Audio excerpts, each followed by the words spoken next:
Okay, good morning, investors and corporate. Welcome to SET Digital Roadshow third quarter of 2021 performance review.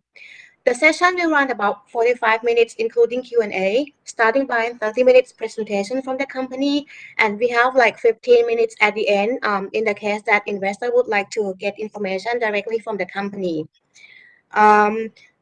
During Q&A, investors can leave your questions either in the chat box or use the raise hand function to open your microphone and ask the company. So may I now invite S Hotels and Resorts Public Company Limited to start the presentation. Thank you very much.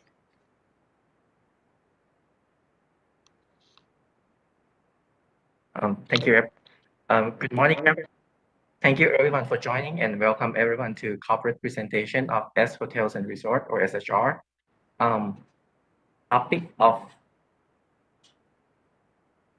Topic of discussion today will include SHR company review, which give you brief information and key milestones of the company as the hotel and the SHR.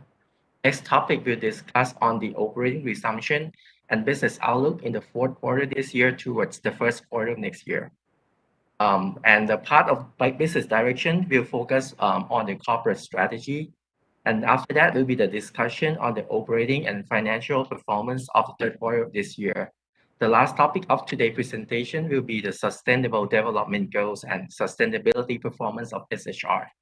Let me hand over this stage to Khun Dirk, our CEO, to start the presentation. Oh, here we go. All right. So okay. Okay. So good Monday morning to everyone. So just quickly walk through to the SHR. So this gives us a bit of a snapshot who we are and what we have been doing for the past year. So we're quite a young company, established in 2014. This was under Sing Estate, public listed. Since then, we have been the hospitality arm of Sing Estate, besides the commercial and the residential component. So we have been acquiring hotels. We have been working through assets that we acquired and to optimize the performance. So we continued to work on being geographically quite diversified in the countries that we are looking to operate. So key milestone was obviously in November 2019, where we went on the SET as a public listed company. So I am probably pretty much down the slide already now in 2020. Kind of key milestones on the shorter term, particularly during COVID. Our whole objective was not to be defensive and be quiet, but really looking into opportunities at the same time that might come up and strengthen our portfolio. So one of the key milestones that we've done is obviously acquire the 50% from the JV in the UK.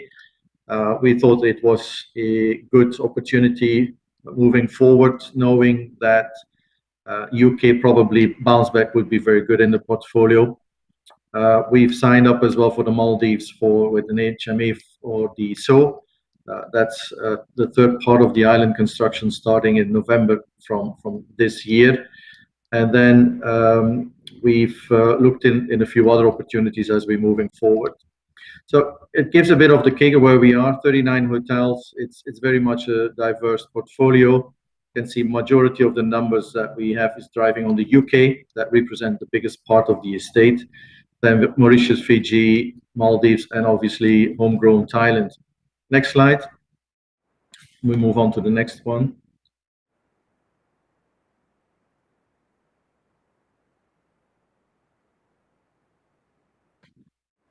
So that gives us a bit of a glimpse of where we are.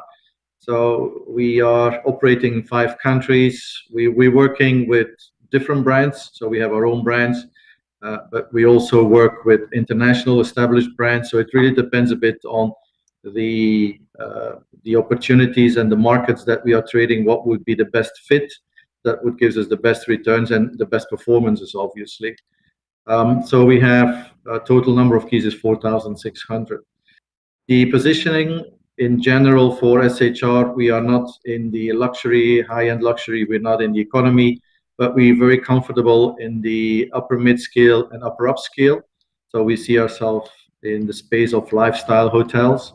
So very strong leisure-driven components. That was strategically done when we started up, and we will continue to do so. So we know post-COVID that the demand and the leisure bounce back is very fast, and we can clearly see that in properties that we have been trading globally. Next slide, please. Good. So maybe just to share for the audience a bit where we are and how things have been evolving. The Maldives had a very good run for us. So it opened up last year in July. So the pent-up was pretty good. There was still a lot of restrictions of traveling going into the Maldives. It went again in a lockdown this year. However, it is quite V-shaped, the Maldives. So there's a few reasons for that. Obviously, the government has been pushing very hard to open up the country. Secondly is where we are located, we are close to Male, which is only 15 minutes by speedboat. So that cuts out all the domestic airlifts and seaplanes that would reduce the travel cost, but also the accessibility significantly. So they are kind of the key matrices for us on trading and where we are in the Maldives. We've done quite a bit of a significant change this year towards rates when we opened up last year and tactical campaigning. So we took that all out, whereby we can see now occupancy for the third quarter and towards the year end, 57 was kind of mid-seasonalities, third quarter for the Maldives. So that's September, October. However, we repositioned the properties and we saw increased ADRs for about 60%. So that obviously was a strategic decision that it would have a slight impact on occupancy. However, we wanted to get ready for 2022 and 2023 onwards, as we can see that the Maldives market is pretty resilient towards ADR, and it's an ADR-driven market. So that was positive news and continues to be very positive for the remainder of the year. UK, similar scenario. It opened up in May when everything was lifted. So we saw the pent up very fast, particularly in Q3 and the summer months with staycations, reaching peaks occupancies in certain properties, 95% for a couple of weeks.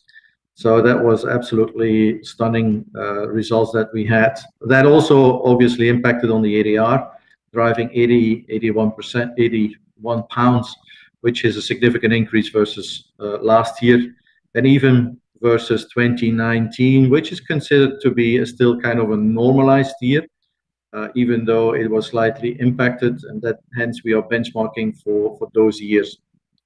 So we're really not looking into 2020 as benchmarking. So we're really going back to previous 2019 and going back even to 2018, just to see where we sit, so where we want to move forward. Thailand probably is a bit of a challenging game, as we all know. For occupancy, it's very difficult and accessible to come in. It opened up. It was difficult for international. It's also challenging for domestic with lockdowns. However, now opens up the country from November the 1st. We can see slowly pent-up demand internationally for our portfolio and domestically. So it gears up quite nice towards December and January as well, that we see some increases business driving into it. Fiji and Mauritius, they are the other two destinations that we're trading. Fiji remained closed, just opened up on 1st of December. Pent-up is very good. So we see as well pacing of the businesses looking forward. It's strong, so 40-50%, then it goes up to 60-70% quarter on for next year, very fast. Fiji is mainly driven by Australia and New Zealand. Mauritius just opened up on October the 1st. First month we were running 40% occupancy in kind of an announcement within 2 or 3 weeks. Very strong pent-up demand. So definitely a V-shaped market for Mauritius too. And that will continue into 2022, that leans into the high season. Next slide. So that's a bit of a summary what I mentioned before. So we color-coded it bits on the countries that we're trading based on occupancies. So here we can see Thailand probably it's a bit on the lower side of picking up. Maldives, Mauritius, and Fiji, and then the UK is really kind of strong performances moving forward. Now, just want to highlight UK market. Seasonalities is different. So it is a kind of domestic leisure and transient business. So December, January, and February normally is, if we can call it, low season. So that's historically like that, and that will not change. So moving forward, if you see numbers, why it would go down December, January, February, this is historically, and that has to do with the country itself and the businesses that we are operating. Then from March onwards, it starts pending up and trading up. Next slide, please. So here, that's the where we see ourselves moving forward, kind of, if you can call it a normalized year, probably would be the back end 2022, 2023. At the moment, the Maldives and the UK is making up 90% of our income, and that has to do obviously with the closure of and the accessibility of the other destinations. But moving forward, we're really seeing to diversify this pie as much as this donut as much as possible. So that's our strategic intent. So we are looking for destinations that we are minimizing seasonalities and also potential impacts for whatever the reason might be. And so far, it has been proven pretty positive on the areas that we have been operating and trading, and particularly the outlook looks really strong. Next slide, please. Business direction moving forward. So we see ourselves as kind of enhancing the portfolio that we're having. We've invested quite significantly over the last couple of years. We do see realization of potential uplifts in most of the properties post-COVID now. That is through capex planning, small touches that we can verify on the top line, but also on the bottom line. We were very active during the last year and a half on the expense line, so we've learned a lot. And obviously, for us, is what we've learned is to continue to do so post-COVID. So that all the cost measurement measures, performance KPIs, and so on, we will continue deploy that throughout the estate. Even the numbers are ramping up, so we will see quite some uplifts as well on the bottom line. So this is kind of optimizing or enhancing. So we've identified quite a bit of the assets already that we see potential uplifts globally. So they are kind of the key ones that drives the majority of the income for the company. The second badge is really the optimization of the portfolio. We know there are some opportunity there. It's very much on performance management and also on the cost structure, as I just explained, towards post-COVID and what we've learned. We're seeking as well the leasehold properties to convert them, either extending the leases at preferable lease rates that we are presently negotiating, converting the leases into freeholds, particularly those in the UK, if the numbers really make sense, or divest. If we feel that it's a challenging in present leaseholds, then we are considering that option too. So that's on the coming to the last part of it is the divestment portfolio. So for us, it's really if the EBITDA levels moving forward, then we saw already the numbers really are stabilized or low, or we don't see significant impact on our numbers, we will divest it. We have identified a few properties. We've divested already one this year on the UK, and we're planning to do another 4 to 6 in the UK over a period of 2021 and into 2022. So we're pretty well advanced and progressing in that respect. Now the proceeds of the divestment we want to reuse to capitalize in the existing assets. So those that we see that we could enhance it. So we call it kind of self-financing asset rotation, whereby we're optimizing it. Those we can't optimizing it, we divesting and reuse the proceeds and reinvest into the properties. Next slide, please. So a bit of the moving forward where we see ourselves, we call it our business pillars. There are two key components, which are the organic and investment. So the organic is what I just summarized before, is driving top lines, ADRs, where we're seeing it, continue managing the costs and the G&A expenses. So that's kind of contracts and all obligations that we're having that would have a significant cost impact. Also, consumer behaviors slightly changed. So we know what they're like post-COVID. We know things that we can take out. So definitely that's also some uplifts that we see on bottom line performance improvements. The organic investment, this is on the defensive and capex. So this is rooms, enhancement of rooms. We know that there are a few of the properties can have a significant uplift on ADR. So this is capexing up, whereby this would take in effect end of 22, 2023 onwards, as we just starting throughout the whole renovation process of certain properties. The third business pillars is M&A funding. This is on our growth. We continue looking and seeking opportunities, Asia Pacific, Mediterranean side, Indian Ocean. They are kind of the key source markets that we're snooping around, see a bit what the opportunities, most likely through an M&A. We're looking as well with partners or self-funded, whereby we see kind of small group of portfolio individual assets, brownfields that would be an easy uplift or conversions and optimizing the performance within the next 12 months. So that's on the M&A funding. The affiliate businesses is additional to what we're having. There are some opportunities in the market of acquiring businesses that could see an enhancement for us, particularly on the digital platforms, social platforms. It's not a major key component for us, but we are seeking. There are these opportunities that might help us as well in improving the performance.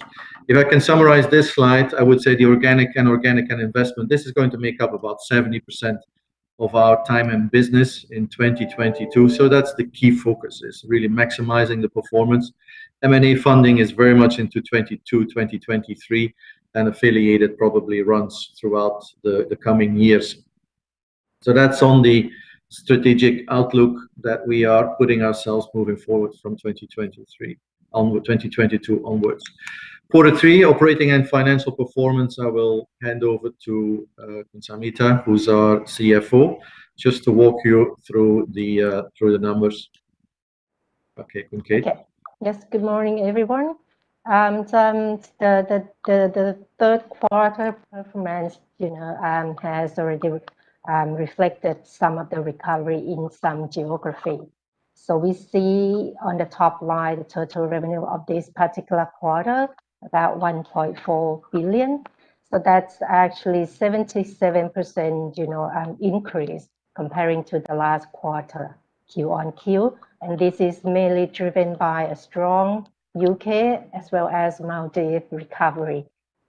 Looking at the adjusted EBITDA, so it's very impressive where we can, turn into a positive adjusted EBITDA in this quarter, comparing to the last, and actually is the sixth.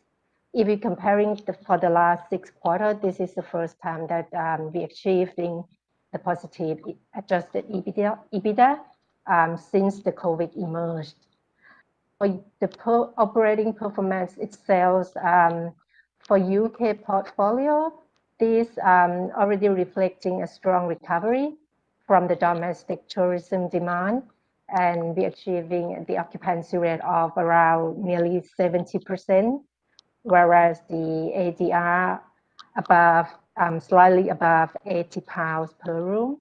So then the performance of the Q3 itself actually outperformed what if we comparing to the 2018 and 19 already about 10%.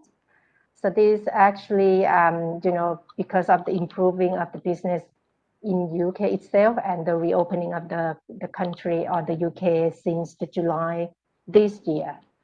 For Crossroads Maldives, it's continue recovering quite well, where we see the occupancy actually more than 60, nearly 70% already, where the ADR achieving at the level above $300 per night already.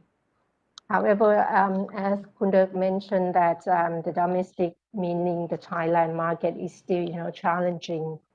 If we looking at Phuket itself, Sai Laguna Phuket, the occupancy rate jumped to nearly 40%. And this is thanks to the government, campaigns to boost up the demand and also the opportunity from Phuket Sandbox, as well as what we know we travel together for the domestic markets. Our mergers, as mentioned, that it's reopening in October, and we see a ramp up occupancy rate of 40% already in this particular market. However, Fiji is still closed, and we're expecting to reopening in December. So I think from the liquidity perspective, as well as the capital structure of the company, the liquidity is still efficient, I would say, and sufficient for the operation itself. And also there is a headroom for the debt financing to support the investment opportunity in the future. Next slide, please. So I actually capture a bit on the key performance, in some of the properties. And the key highlights here is that I think you can see Crossroads and UK itself, is actually better than other stats. Actually, it's actually increasing and actually improving from the last quarter, where in Crossroads itself, the occupancy rate of nearly 60% in this quarter, comparing to around 44% last quarter. And then as well as the occupancy rate, as well as the ADR, if you're talking about the local currency, in terms of local currency, you can see the ADR of Crossroads is achieving more than $300 already. And this is the same picture of the UK, where we see all the stats, improving from the last quarter. However, again, the challenge is domestic market on the self-managed platform, as well as the Auriga, whereas we have the Fijis and Mauritius, whereas most of Fiji is still closed, expecting to open in December. The next slide, please. So if you're looking at a 9-month result, the 9 months result, the top line is 2.7 billion baht in terms of the revenue. And as you know that in the first half of this year, some of the properties, temporarily closed because of the restriction of the accessibility to the properties. So if you're looking at particularly in the self-managed hotel, the occupancy rate, the ADR and the RevPAR are still, not as high as what we achieved in the last year. The same picture as the Auriga. However, for Crossroads itself, the occupancy rate compared to the last year is quite is improving. However, if you're looking at the two, as Crossroads in just starting to operate in the September 2019. So that means, the last year, 9 months result is more like our best year, I would say. However, this year, considering the impact of the COVID, however, we're doing better than the last year. And I think probably if we're seeing a full year operation of this year, we're expecting the occupancy and the ADR should be, improving. For UK itself, we acquiring 100% share of the Jupiter since March this year. So then we sort of consolidating everything 100% to our book starting this year.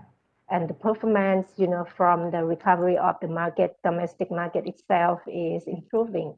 And we see that the 9 months results, the ADR is 70 pounds per room, and the occupancy rate is about nearly 50%. Next slide, please. Okay, in terms of, I think I already touched a bit on the top line of this particular quarter. However, if we look at the contribution, and as mentioned before, Crossroads plus the UK representing more than 90% of our portfolio in this particular quarter. However, we see that the revenue of UK and Crossroads is improving on the right hand side on the top of the page here. And if you're looking at the gross profit and the gross profit margins, in the Q3 we're achieving 28% of the gross profit margins. The next slide, please. In terms of adjusted EBITDA, we, as mentioned, that we achieved the 250 million baht adjusted EBITDA, which is the earning recovery mainly from hotel in UK as well as Maldives. For the bottom line, however, we still in the loss position. With the result of 9 months is about 1.2 billion in the lost position. However, adjusted EBITDA improving from if we comparing Q-on-Q of 47%. This is really resulting from a solid performance of the UK and Maldives. And the next slide. Looking at the gearing ratio and the liquidity status of the company, from as of September this year, the total assets are 37 billion, and the equity portion is about 42, whereas the liability portion about 58%. In terms of cash, the cash balance is about 1.8 billion baht, and we have the credit facility available of about nearly 800 million baht, whereas our gearing ratio, the IBD to equity, is well below 1%, and it's actually 0.88 times. Sorry. In terms of the interest-bearing debts, if we categorize it into the current portion and the long-term portion, so the long-term portion representing 66% of the total interest-bearing debt, and the gearing ratio target or the debt to equity ratio, we're targeting of not more than 1.5 times, and we still have the debt headroom that will be supporting our growth strategy in the future. The next slide, please. So the next slide is on the sustainability. So I hand it back to Kunder. Thank you. Okay. Thank you. Yeah, quickly, yes, we know through being or trading in a very post-COVID sustainable environment, and we know what consumers are asking for it. So it was good to share as well on a lot of activities that we have been conducting. We're very much gearing up towards the SDG goals. We've identified 6 of them that we feel comfortable in applying it. It is not new. It is not because of COVID, but it's really something that we started 2-3 years ago already. So if we would go through the next slide, it would give us some examples of what we've been doing so far. So we've built in the Maldives and in PP marine discovery centers, which is unique.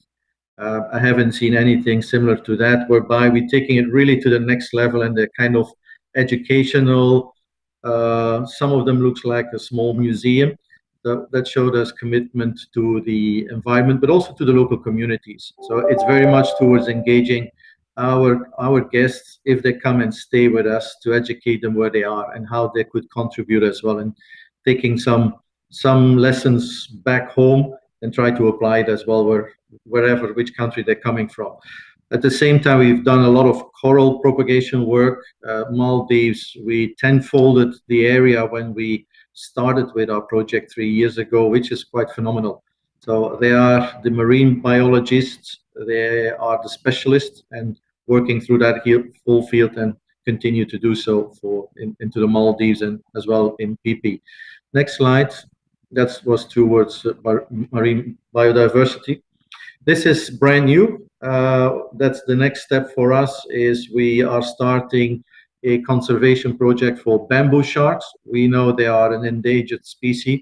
So within the MDC, we've set up a whole element whereby we are doing the bamboo shark from the eggs up till the small sharks, and then release them into their natural habitat. So that's the first ever.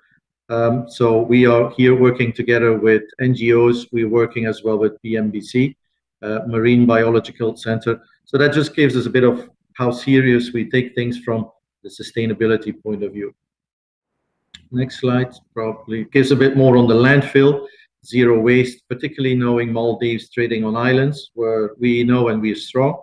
The same for Mauritius, Fiji, and so on. So we're implying a zero waste management journey, whereby we're recycling and working as well with international partners towards the sustainability components.